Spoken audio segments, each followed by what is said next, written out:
Efesios capítulo 5. Sed pues imitadores de Dios como hijos amados y andad en amor, como también Cristo nos amó y se entregó a sí mismo por nosotros, ofrenda y sacrificio a Dios en olor fragante. Pero fornicación y toda inmundicia o avaricia ni aun se nombre entre vosotros, como conviene a santos. Ni palabras deshonestas, ni necedades, ni trionanías, que no convienen, sino antes bien acciones de gracias. Porque sabéis esto, que ningún fornicario o inmundo o avaro que es idólatra tienen herencia en el reino de Cristo y de Dios. Nadie os engañe con palabras vanas, porque por estas cosas viene la ira de Dios sobre los hijos de desobediencia. No seáis, pues, partícipes con ellos, porque en otro tiempo eréis tinieblas, mas ahora sois luz en el Señor. Andad como hijos de la luz, porque el fruto del Espíritu es en toda bondad, justicia y verdad, comprobando lo que es agradable al Señor. Y no seas partícipe en las obras infructuosas de las tinieblas, sino más bien repréndelas, porque vergonzoso es aún hablar de lo que ellos hacen en secreto. Mas todas las cosas, cuando son puestas en evidencia por la luz, son hechas manifiestas, porque la luz es lo que manifiesta todo. Por lo cual dice: despiértate, tú que duermes, y levántate de los muertos, y te alumbrará Cristo. Mirad pues con diligencia cómo andas, no como necios, sino como sabios, aprovechando bien el tiempo, porque los días son malos.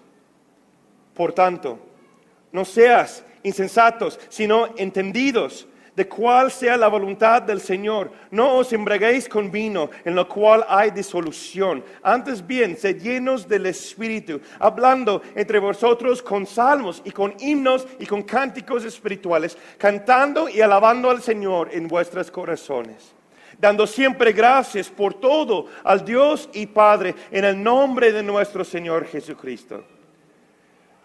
Sométete unos a otros en y con el temor de Dios. Las casadas están sujetas a sus propios maridos, como al Señor. Porque el marido es cabeza de la mujer, así como Cristo es cabeza de la iglesia, la cual es su cuerpo, y Él es su Salvador. Así que, como la iglesia está sujeta a Cristo, así también las casadas lo estén a sus maridos en todo.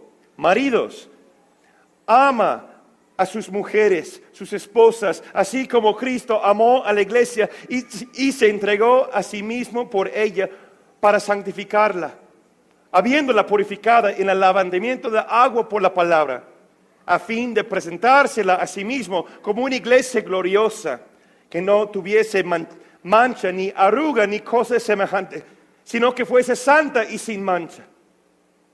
Así también los maridos deben amar a sus mujeres como a sus propios cuerpos. El que ama a su mujer, a sí mismo se ama. Porque nadie aborreció jamás a su propia carne, sino que la sustenta y la cuida, como también Cristo a la iglesia. Porque somos miembros de su cuerpo y de su carne y de sus huesos. Por esto dejaré el hombre a su padre y a su madre, y se unirá a su mujer, y los dos serán una sola carne. Grande es este misterio, mas yo los digo esto respecto de Cristo y la iglesia. Por lo demás, cada uno de ustedes ame también a su mujer como a sí mismo, y la mujer respete a su marido. Efesios capítulo 5.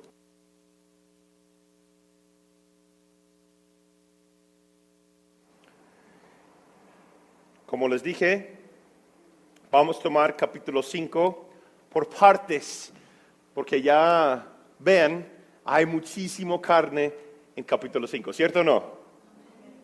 Amén. Hay muchas cosas, lo cual que no es cómodo hablar. Lo cual que yo les pido a cada uno de ustedes, junto con su servidor, que piden al Espíritu Santo quitar todo velo de nuestros ojos, todo orgullo de nuestros corazones, para que podamos ser la iglesia, como habla en este capítulo, sin mancha, sin arruga. Les digo que es incómodo a algunos temas, ¿por qué? Porque el orgullo del corazón no se quiere tratar ciertos asuntos. Pero Pablo escribe con muchísimo amor a la iglesia de Cristo y está guiado su pluma, el Espíritu Santo y la mano de Dios, con las palabras adecuadas para exhortarnos, para que podamos hacer la iglesia como Él anhela en su corazón. Amén. Eso también es mi deseo. ¿Quién no anhela conmigo?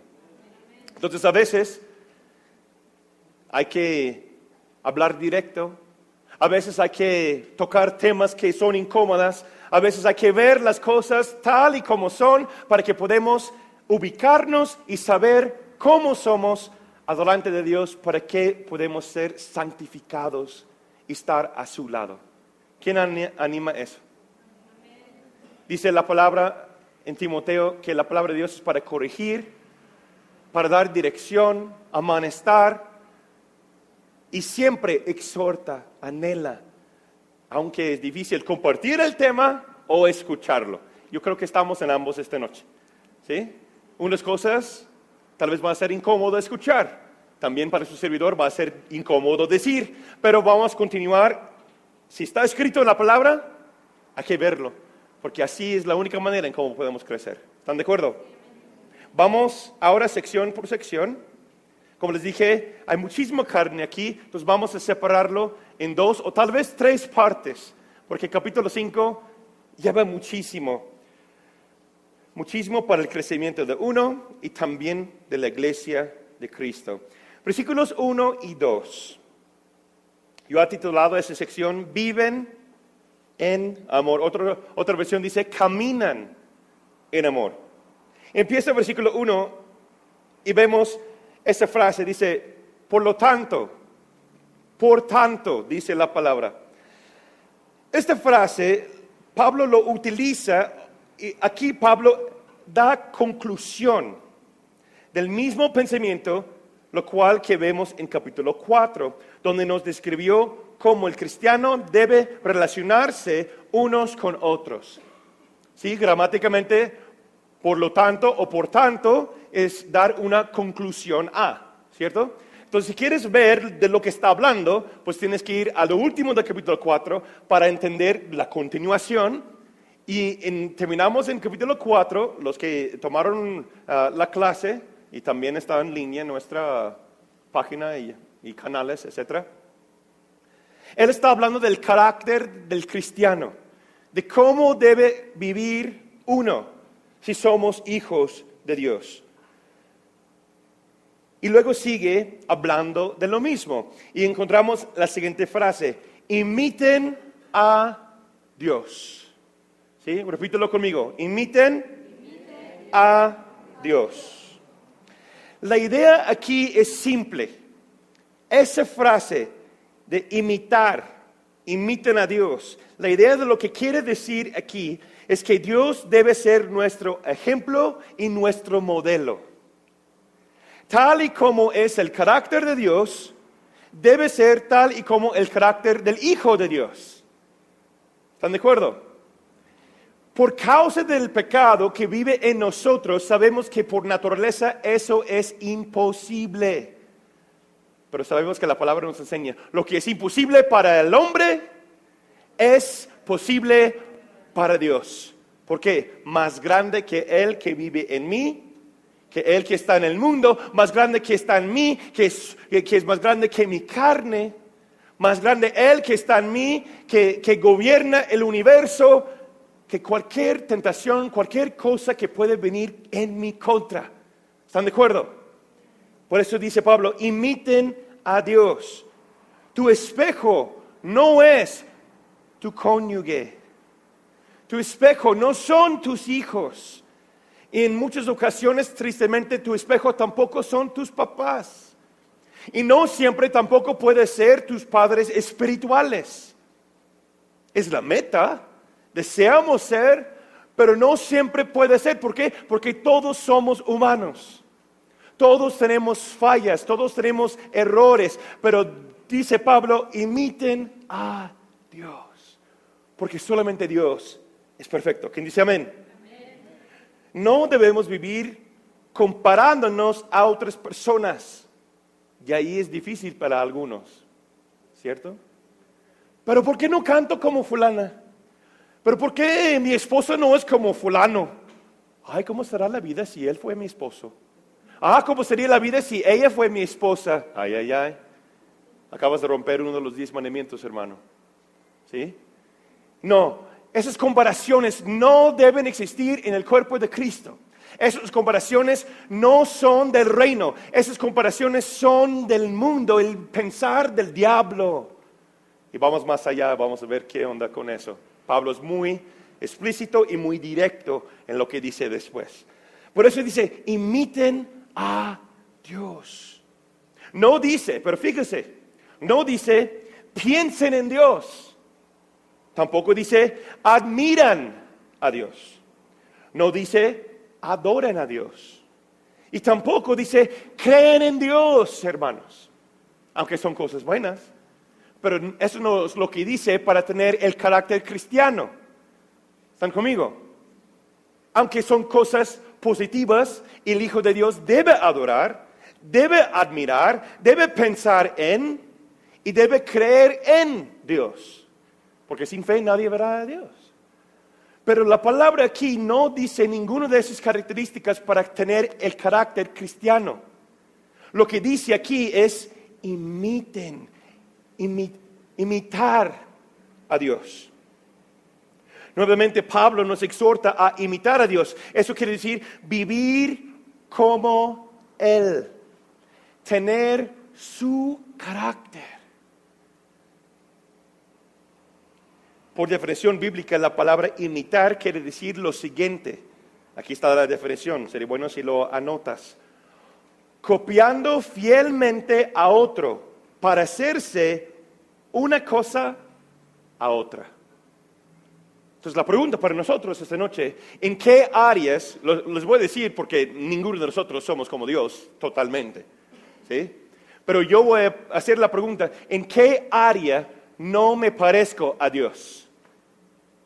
Debe ser franco con sí mismo. ¿Sí? Ya sabemos que ninguno empieza con un aspecto. ¿Y sabes cómo puedes hacer como una forma de autoinspección? ¿Sabes cómo? Vayan por cada uno de los 10 mandamientos y preguntan lo que te acabo de decir. ¿En qué área no me parezco a Dios? No tendrás ningún otro Dios ante de mis ojos. ¿Parezco como Dios en ese aspecto? ¿Hay algo en mí que toma el lugar de Dios? Y luego va uno por uno, por uno, por uno. Y pregúntate lo mismo en cada uno de los 10 mandamientos de Dios. ¿En qué área debo que ser más como Él? Reflexionar su carácter, su pensar, su amor, su ser divino en mi vida. Es importante notar que Dios es mucho más que solamente una brújula moral. Muchos errores han entrado a la iglesia cristiana cuando Jesús es presentado solamente de esta manera. No somos salvos por medio del ejemplo de Jesús. ¿Están de acuerdo? Hay personas que, pues Jesús es un buen maestro, es un gran rabí, hizo muchas cosas por nosotros en la cruz. ¡Qué gran ejemplo! Eso no te salvó su ejemplo. Lo que nos salvó fue su carácter de completa obediencia a su Padre y reflejando el carácter del Padre aquí en la tierra. Siendo obedientes a la cruz, el fruto resultado fue la salvación. Pero no solamente el ejemplo en la persona de Jesús en sí, sino en lo que Él es y quién era. ¿Sí me explico? Sí. Cuando ya somos salvos, su ejemplo ahora tiene claridad y es un motivo para vivir de acuerdo a las Escrituras. Luego sigue la siguiente frase: vivan en amor. La palabra está muy claro. Como Jesús anduvo aquí en la tierra, debe ser nuestra meta de cómo vivir. Punto. Nuevamente, Jesús es nuestra estándar, nuestra regla en cómo hacer las cosas, cómo tomar decisiones, cómo reaccionar, cómo caminar en fe, cómo obedecer. Para algunos es difícil la obediencia, ¿cierto o no? Es que la palabra me dice eso y, híjoles, ¿cómo lo hago? ¿No? ¿Qué dice la palabra acerca de Jesús? ¿Cómo anduvo Él aquí en la tierra? Dice, Jesús aprendió la obediencia a través del sufrimiento. ¡Wow! Dice la Escritura. Entonces, si nosotros vamos a obedecer tal y como Cristo, ¿qué vamos a hacer? Sufrir, matar la carne, niéguese a sí mismo, toma su cruz y sígame, dice Jesús. ¿Estamos caminando como Jesús?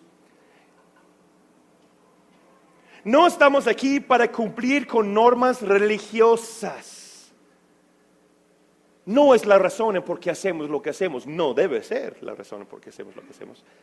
Lo que hacemos y por qué obedezco es para tener una forma de ser distinta, porque yo quiero imitar a Dios. Yo quiero caminar como Cristo. Yo les exhorto que estudien 1 de Juan, capítulo 1, versículos 5 a 7. Y también estudien Mateo, capítulo 5, versículo 48.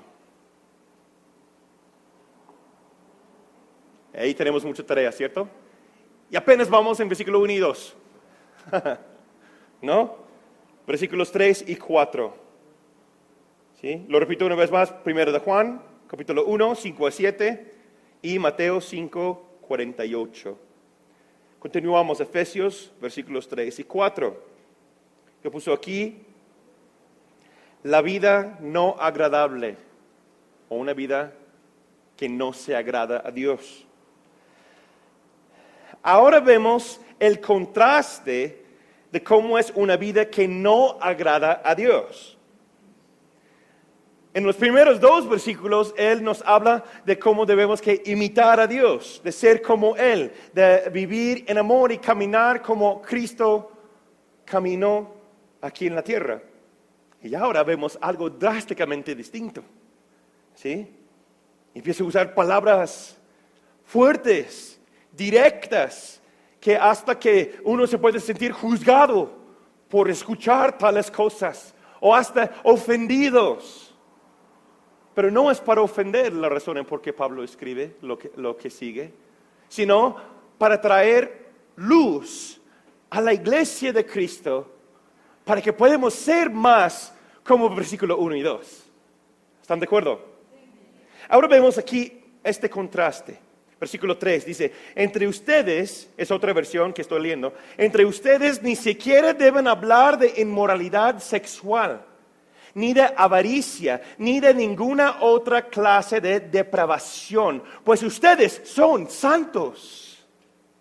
Tampoco digan obscenidades, ni tonterías, ni palabras groseras. Wow. No hay manera de esconder lo que está diciendo Pablo. No hay manera de esconder lo que Jesús quiere tratar con la iglesia aquí en esos versículos. Vamos palabra por palabra. Empieza con la palabra de inmoralidad sexual, que hay que decir por definición es fornicación. ¿Qué es? Y la pregunta es, ¿qué es fornicación? Inmoralidad, sí. ¿Pero qué es? Nuestro pastor Esteban Wilson tiene una gran definición, y es lo siguiente. Fornicación es cualquier acto sexual fuera del matrimonio. Así. Es que hay personas, hay debates, hasta pastores cristianos que han escuchado que fornicación es diferente que adulterio. Adulterio es diferente que fornicación. No, todo está bajo el mismo sombrilla, por decir. ¿Sí? No, es que la masturbación es otra cosa, es que la infidelidad es otra cosa, es que ver pornografía en el internet es otra cosa. No. Todo está bajo la calificación de fornicación. ¿Sí? Cualquier acto sexual que está fuera del matrimonio. Y después dice, avaricia. Avaricia. ¿Qué es avaricia? Avaricia es el afán desordenado de poseer riquezas por el mero placer de poseerlas sin compartirlas con alguien más. Wow. ¿Sí? Es que necesito tener. Ok, no está mal que lo tienes.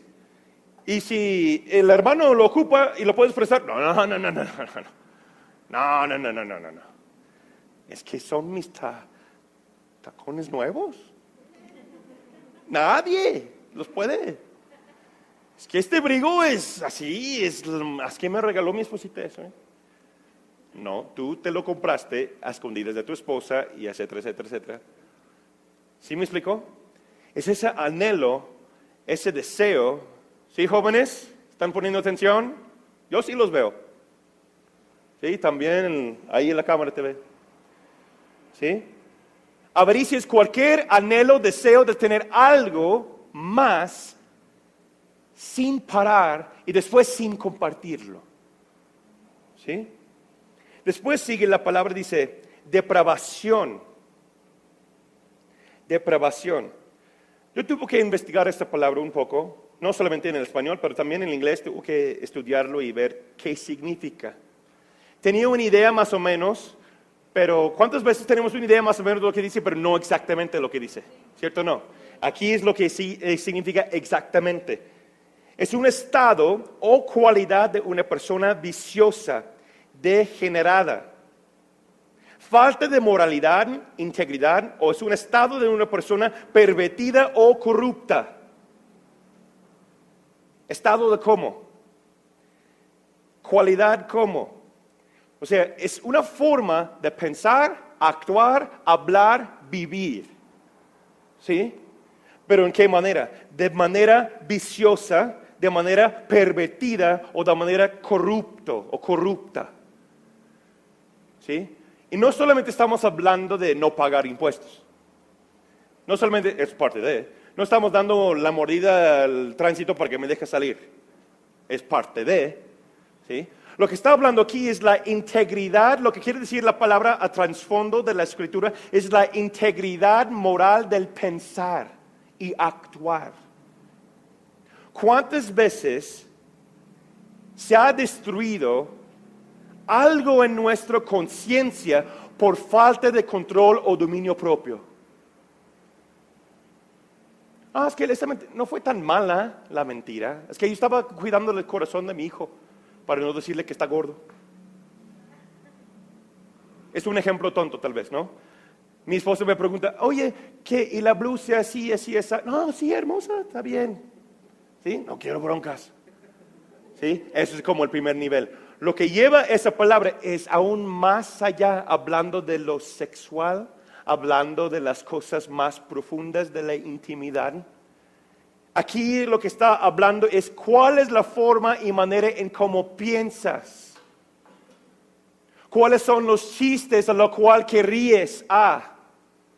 Que compartes, memes, etcétera, bromas. ¿Está claro, santo, como Dios desea? ¿O hay un sentido, doble sentido de algo de perversión atrás de ello? ¿Qué es lo que escuchas en la música? ¿Qué es lo que ves en la tele? Eso quiere hablar de la integridad de su moralidad de la iglesia. Tristemente no se predica ese punto mucho, hermanos. Porque pues todos ven esas cosas. Todos participen en esas bromas. Todo el mundo, hasta los cristianos, hasta los pastores los comparten. Qué triste. Debe romper nuestros corazones, hermanos. Porque lo que está diciendo aquí es una palabra entre comas y se pierde fácilmente en la lista de las cosas de aquí. Pero lo que está diciendo Pablo, lo que habla el Espíritu Santo, es que yo quiero que no vayas en el mismo camino pervirtiendo las cosas que son de Dios. El sexo fue creado entre el matrimonio para algo hermoso y el mundo lo ha distorsionado, pervertido las cosas y nos da risa. Qué lejos hemos caído de la santidad de Dios. Es lo que está hablando aquí. Y luego sigue, y ahí no para. Después dice, obscenidades. ¿Y qué es eso? Definición bíblica de la palabra obsceno o obscenidad: cualquier acción, palabra o cosa obscena o deshonesta. Es la actitud de una persona provocativa, en especial con ideas, palabras, acciones sexuales. Es que estaba haciendo coqueteo con el hermano. No. Estabas haciendo obsceno en la santa iglesia de Dios. Ay, pastor, ¿por qué eres tan duro? Es la palabra de Dios, es lo que dice. Si no es tu esposa, no tienes ningún derecho a hablar o imitar algo acerca de la intimidad de una pareja. Si aún, joven, escúcheme, no es tu esposa, es la futura esposa de alguien más, la forma en que piensas, los deseos que tienes en tu corazón hacia ella es una perversión obsceno ante Dios mismo. Y debe haber temor en tu corazón ante los ojos de Dios de eso. Si no hay, estamos lejos de la santidad de Dios. Son manchas y arrugas que existen en la iglesia hoy día, hermanos, porque no se trata de esos detalles.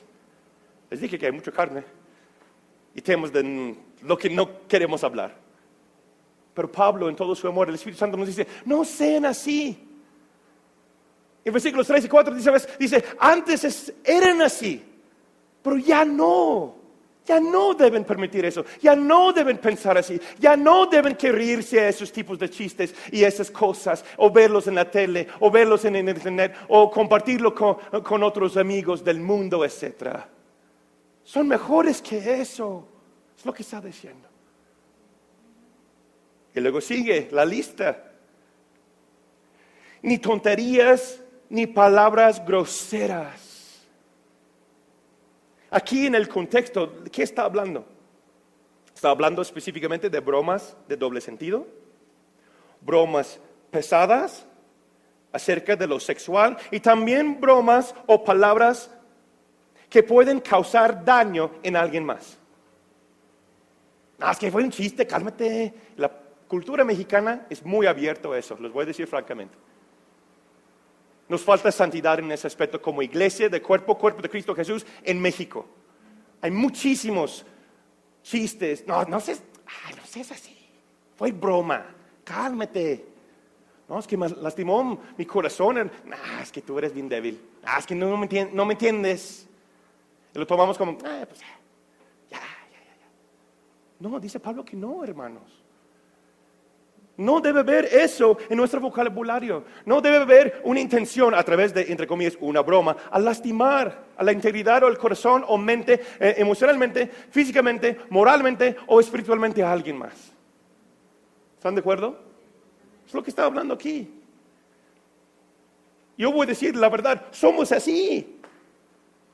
En muchos aspectos. No siempre tiene que ser algo doble sentido sexual. Puede ser cualquier cosa que daña a alguien más. Daña su corazón, daña su emoción, daña su fe. ¿Sí me explico? Es lo que está diciendo aquí. Esas cosas no deben existir en tu boca, no deben existir en tu corazón, para que no sale de tu boca, es lo que está diciendo. Pero ponemos las cosas más ligero y no tratamos eso porque no pasa nada. Lo que está hablando aquí es que eso es una vida que no es agradable para Dios. Y después sigue la frase y dice: eso no es conveniente. Wow, ha sido más claro. ¿Sí? Fornicación, avaricia, depravación, obscenidades, tonterías y palabras groseras. Esto no es conveniente para ti, iglesia. En vez de eso, ¿qué dice? Den gracias a Dios. Yo siempre vi esta frase como una exhortación de estar agradecido. Pero si vemos lo que significa en el contexto de todo, lo que está diciendo Pablo aquí es dar gracias a Dios por la intimidad sexual y respetarla como Dios quiere. Ven el contexto, si ven todo, dice fornicación, habla de todas las cosas sexuales, todas las bromas y sentidos de doble sentido y todo eso, y después dice den gracias. den gracias. ¿Por qué no es conveniente para nosotros pensar y permitir esas cosas en la iglesia? Porque daña la intimidad divina entre un hombre y una mujer, lo cual que Dios ordenó para el matrimonio. Convierte el pensar de que algo que Dios creó para algo hermoso, lo convertimos en algo sucio y perverso. Por eso dice, no te conviene. Porque es lo que está diciendo el Espíritu Santo. Yo no quiero que ustedes batallen con eso en su matrimonio, en su intimidad sexual, sus relaciones sexuales. No te conviene esas cosas para que están puros, para que la cama del matrimonio está santo, dice la palabra de Dios.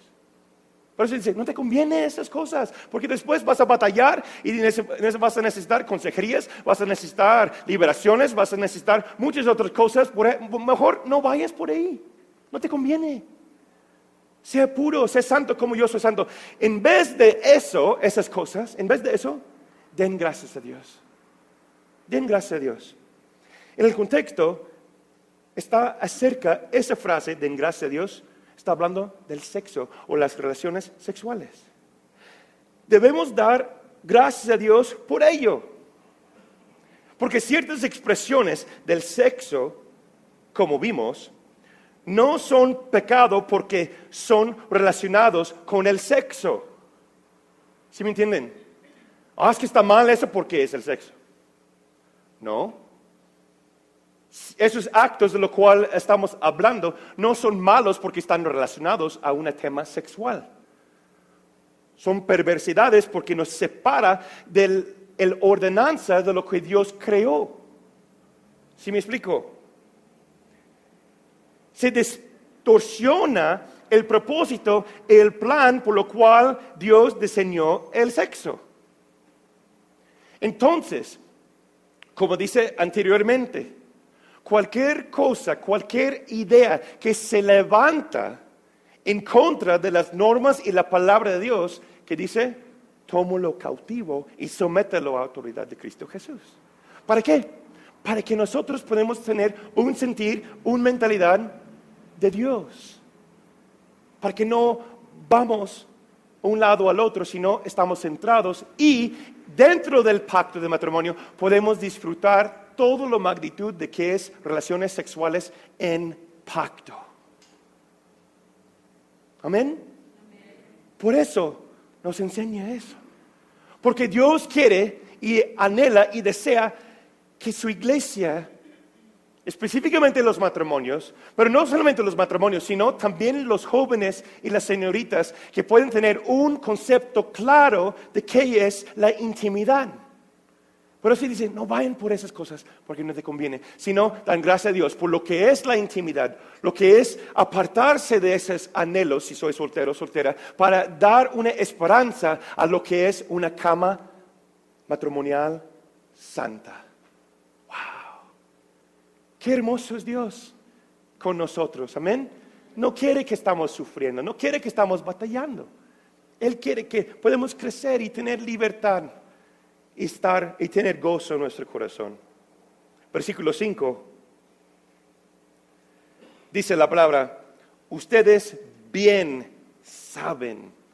Wow, eso es una declaración muy fuerte, porque implica ¿qué? Conocimiento. Implica que sabemos lo que debemos que hacer. Pero si dices, apenas me entregué mi corazón a Jesús ayer, entonces, bien sabes que Cristo vive, ¿cierto o no? Como decía un amigo mío, un misionero, algunos de ustedes lo conocen, Tony Freeman. Él decía, si tú tienes un día de salvación, ya eres apto para ganar una alma porque ya conoces la verdad. No, es que necesito esperar unos, terminar el discipulado y tomar cursos y así para evangelizar, para vivir recto, para hacer las cosas como debo hacer. Error, no es cierto. Como decía Tony, si tienes un día de salvación, ya tienes suficientemente el conocimiento, conoces la verdad porque Jesús es la verdad. Y conoces el Espíritu Santo de Dios porque fue Él que te llamó y te trajo con lazos de amor. Si podemos rendirnos al Espíritu Santo de Dios para la salvación, ¿por qué es tan difícil rendirnos para vivir como Él? ¿cierto o no? El carácter de uno dura por un instante, la alma y el espíritu dura para toda la eternidad. Si tenemos suficiente confianza en entregar nuestro espíritu alma, debemos tener la confianza de recibir su palabra en el momento y ser más como Él, ¿cierto o no? Bien saben, dice. Al decir esto, Pablo se refiere a la cultura de su tiempo. Pablo mismo, e incluso los efesios, entendieron que cualquier persona que no respete la guía o los mandatos de Dios jamás recibirá una herencia. Es lo que quiere decir con eso. Bien sabes que tu herencia está en Cristo. Bien sabes que ese comportamiento se va a anular o se va a descalificarte de recibir tal herencia. Bien sabes eso. Entonces, ¿por qué están en esas cosas? ¿Sí? Bien saben. Entendieron que esto fue explicado claramente, sin duda, por los profetas del Antiguo Testamento. Yo quiero que vean y estudien Jeremías 8, 7, Ezequiel 13, 10. Y también por los apóstoles del Nuevo Testamento. Jeremías 8, 7, Ezequiel 13, 10. Y también por los apóstoles. 1 Corintios 6, 9 y Gálatas 5, 21. ¿Sí? 1 Corintios 6, 9 y Gálatas 5, 21. Personas quienes cometieron tales pecados, los cuales que vimos anteriormente, o que están viviendo más bien en ellos, mostraban evidencias claras de no tener una salvación verdadera en sus corazones y sus espíritus, siendo vacíos de la vida de Dios y separados de la vida eterna. Estudia Juan 8:42 y 1 de Juan 3:15. Hay una idea difícil de aceptar en la iglesia moderna cristiana hoy día, que buenas personas no van a ir al cielo.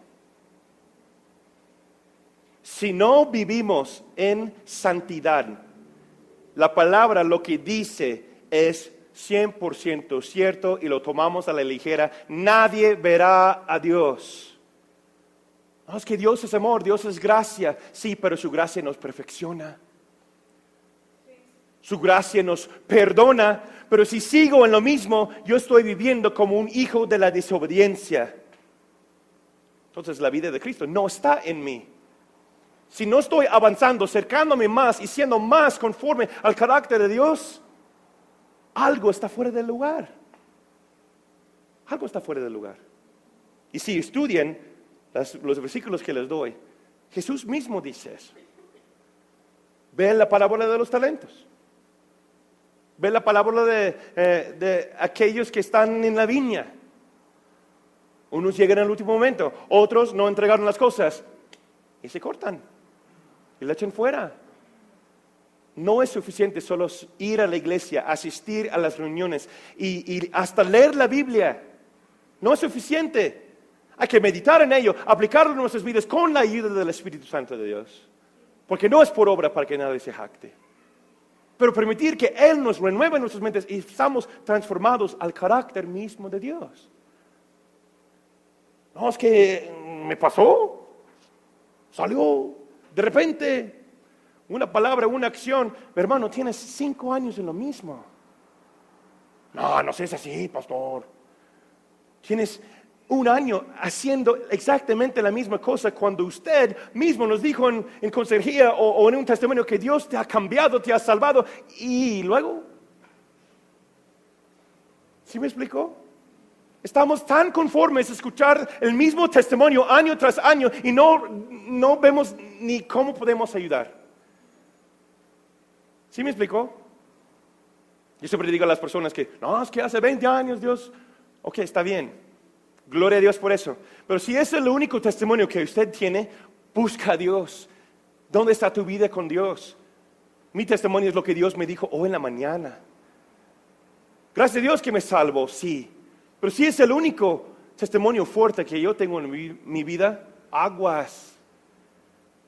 Puedo estar convirtiéndome en un fariseo en lugar de un hijo de Dios. Porque Dios renueva sus misericordias cada mañana. Cada día las cosas son nuevas. Versículos 6 al 11. Ahí vamos otra vez a lo incómodo. Puse como título de esta sección, una separación y obras de las tinieblas. Dice la palabra, que nadie los engañe con palabras vanas, porque por estas cosas viene la ira de Dios sobre aquellos que no lo obedecen. Ay, Dios mío, perdóname. Ese fue el clamor de mi corazón estudiando esta parte. Debe causar el temor de Dios en nuestros corazones. El temor de Dios no es miedo, es un respeto, es un honor sabiendo que Él tiene mi alma, mi espíritu en sus manos. Y si yo no hago las cosas conforme de como su espíritu me guía, el temor de Dios es que lo puede soltar.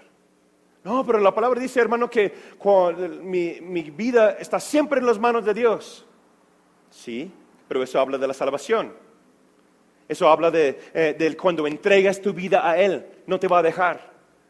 Pero si nosotros dejamos a Él, es otra cosa. ¿Y cómo dejamos a Dios? Bueno, es un tema aparte, no voy a predicar. Dice mi esposa que cada miércoles predico de todos modos. ¿No? ¿Sí? ¿Pero qué quiere decir? Que por mis acciones, por mi falta de la aplicación de la palabra, yo me alejo de Dios y yo voy dejando a Él. Él no me deja a mí, pero yo puedo dejar a Él. Entonces Él va a decir, no, hasta ahí, yo no puedo más. ¿Sí?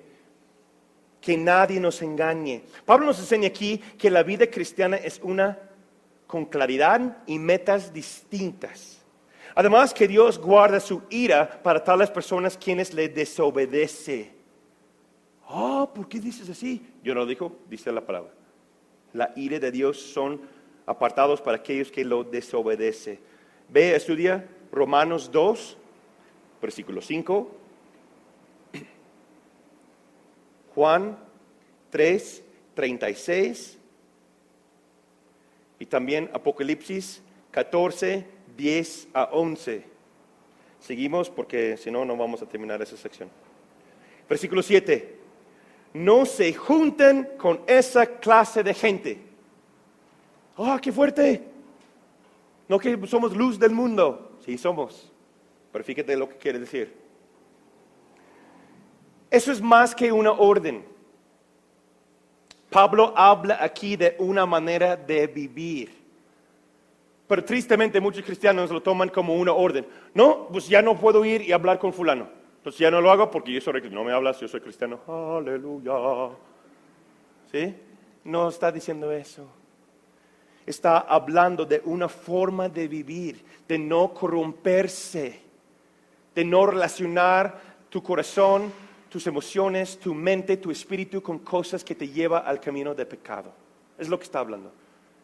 Con esa clase de gente ni se junta. Pablo está hablando aquí acerca de convicciones. Nuestras convicciones deben ser tan fuertes que cualquier otra cosa, nada ni nadie debe separarnos de Dios. Y Romanos 8, 38, 39 nos dice que el amor, no hay nada que nos pueda separar del amor de Dios. Pero nosotros lo permitimos. Dice que ni las alturas, ni la grandeza, ni los espacios, ni las cosas de este mundo, ni las potestades pueden separarnos del amor de Dios, dice Romanos.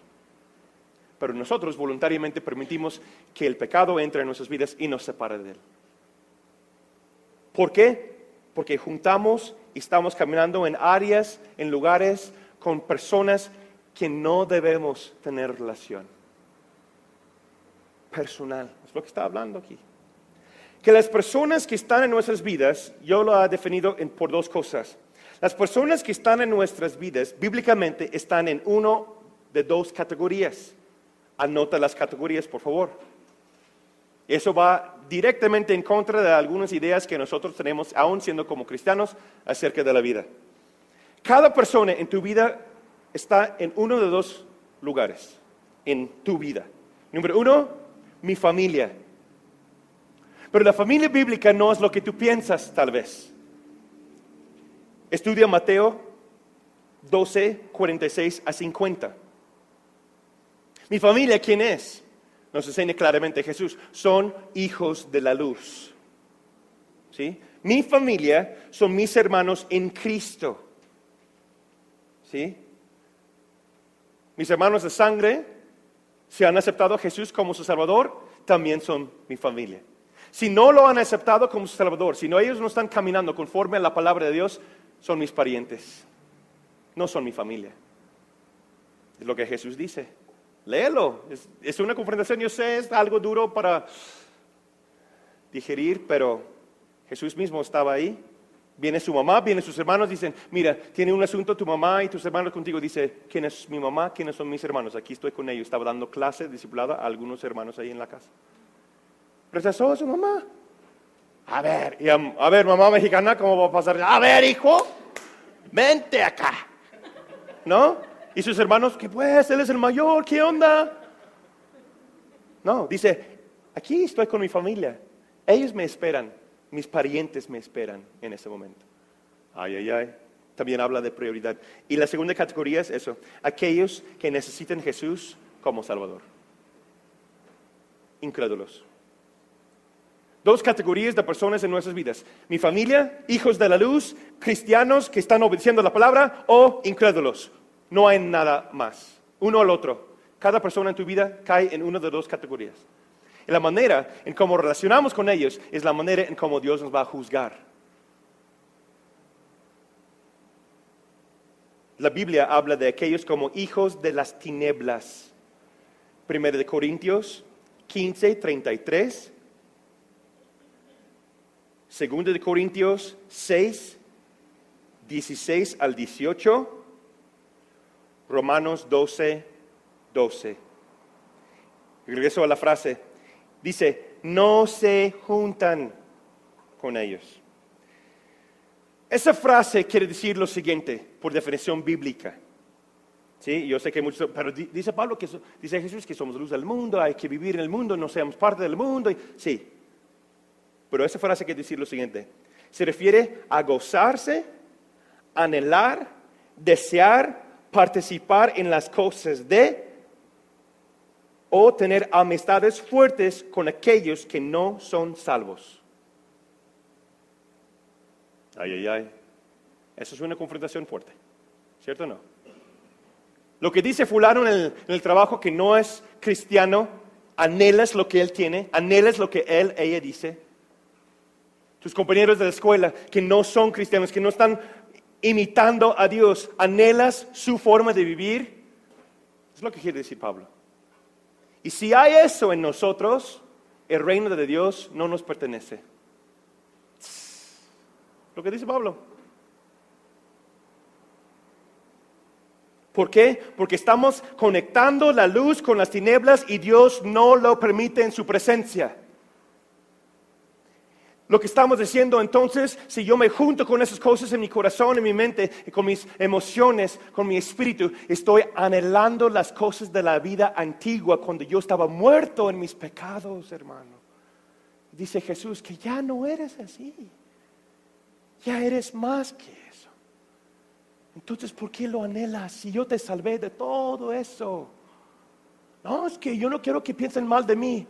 Ok, entonces te prefieres que el Dios que tiene tu alma en sus manos te juzga por toda la eternidad para dar algo bonito por unos 10 minutos a un fulano que le vale Dios. Versículo 11, y vamos por terminar. Versículo 11 y 12. No tengan nada que ver con las obras infructuosas de las tinieblas. Al contrario, denúncialas. Wow. Ay, es que es bien incómodo esa clase, pastor. Yo sé. Por eso el camino de Cristo no es para los débiles, es para que aquellos que tienen fuerza y valentía. Dice que el reino de Dios son aquellos que son valientes y lo toman a la fuerza y vamos adelante. ¿Sí?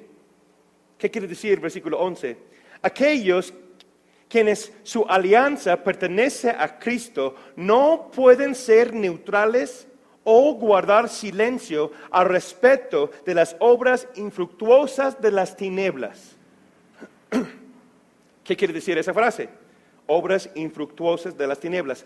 Toda la lista anterior de lo que vimos es lo que está hablando. ¿Sí? ¿Qué es eso? Cualquier acto que lleva a alguien al camino, hacia el camino de destrucción eterna. Y específicamente en el contexto aquí, Pablo está hablando de pecados sexuales. Él está diciendo, si tienes conocimiento de un hermano, un cristiano, una persona cuyo es tu hermano, está viviendo o actuando en maneras que tiene frutos o obras infructuosas de las tinieblas, anúncialo. Perdón por aplaudir, pero es lo que está diciendo. Ese verbo quiere decir llama la atención. No se permite en la santa iglesia de Dios. Y no te juntes con aquellos que están participando en esas cosas tampoco, aunque siendo incrédulos. No, es que la otra noche, que fulanita, que mire, que yo fui joven, yo sé cómo hablan, yo sé cómo hablan los hombres en ciertos lugares, aún también a veces las mujeres del mundo. Ah, sí, ¿cómo fue? ¿A poco? Oh. No, yo no tengo parte con eso. Yo me aparto porque es algo sagrado para Dios. Pablo exhorta aquí que tales pecados deben ser anunciados, expuestos y traídos a la luz. Es el sentir de como dice el salmista en Salmo 94, 16. ¿Quién se levantó a defenderme de los impíos? ¿Quién se puso de mi parte contra los malhechores? Es que no me van a aceptar en el trabajo, hermano. No me van a querer. Bienvenido a la vida de Cristo. Escupieron en su cara, lo expulsaron de sus hogares y a fin de cuentas lo crucificaron. Es el clamor de Dios, y voy terminando con ese versículo, es el clamor de Dios esta noche. ¿Quién se pone en la brecha de santidad? ¿Quién se levanta? ¿Quién va a estar a mi lado? Dice Dios. ¿Quién va a anunciar las buenas nuevas en y con la verdad? Siempre en amor, claro. Pero hemos sido una iglesia tan callada, hermanos, por siglos, que ahora para la iglesia de Cristo es algo muy raro, o nos hace sentir incómodos hablar de las cosas de Dios, porque pensamos que el mundo no nos va a recibir. Y no nos van a recibir, y qué bueno. Dice la palabra de Dios que no somos de este mundo. Entonces, ¿por qué quieres que ellos te anhelan? Porque piensas conforme de ellos. Son esclavos de sus pecados, igual como fuimos nosotros. Pero ahora lo que dice, y si lees versículos 12, 13, 14, y vamos a continuar próxima semana. Está hablando que ustedes eran así, pero ya no. Todas esas cosas que vimos, así era nuestra vida. Pero Pablo dice, ahora ustedes han sido transformados en su luz admirable para mostrar que la vida en Cristo vale la pena, que la muerte de Cristo en la cruz vale la pena vivir conforme a y aplicarlo en nuestras vidas. ¿Quién dice amén?